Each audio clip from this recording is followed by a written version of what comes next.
నీ ఆత్మీయతలో నమ్మకంగా ఉన్నావా? సంఘంలో ఒకరు నమ్మకం ఉన్నావా? యథార్థంగా ఉన్నావా?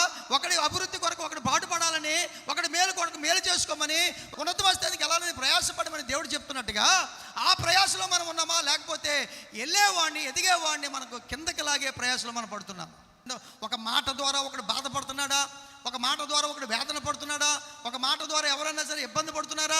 ఒక మాట ద్వారా మేలు కాకుండా కీడు జరుగుతుందా? నువ్వు వారిని వేరే ఇష్టానుసారంగా రకరకాల మాటలు అంటే ఆ మాటలు బట్టి దేవా, ఇక్కడ దావీదు అంటున్నాడు, నా పెదవుల్లోంచి వచ్చే మాటలు, చెడు మాటలు, ఆశీర్వాద మాటలు లేకుండా ఎదుటి వారి గురించి మాట్లాడితే కనుక అది నోట్లోంచి రాకోకుండా కావలి పెట్టి అన్నాడు. అంటే చూరా, మాట ద్వారా ఎంత నష్టం వస్తుందో, మాట ద్వారా ఎంత శాపం వస్తుందో, మాట ద్వారా ఎంత వ్యక్తికి ఎదుటివాడికి వారి కుటుంబానికి ఎలా శాపం వస్తుందో దావీదు ఎరిగాడు. కాబట్టి నేను వ్యర్థమైన మాట్లాడకూడదు, నేను స్తుతించాలి, నేను ప్రార్థించాలి, ఆశీర్వాదం మాటలు మాట్లాడాలి, కానీ రెండో మాట రాకూడదు.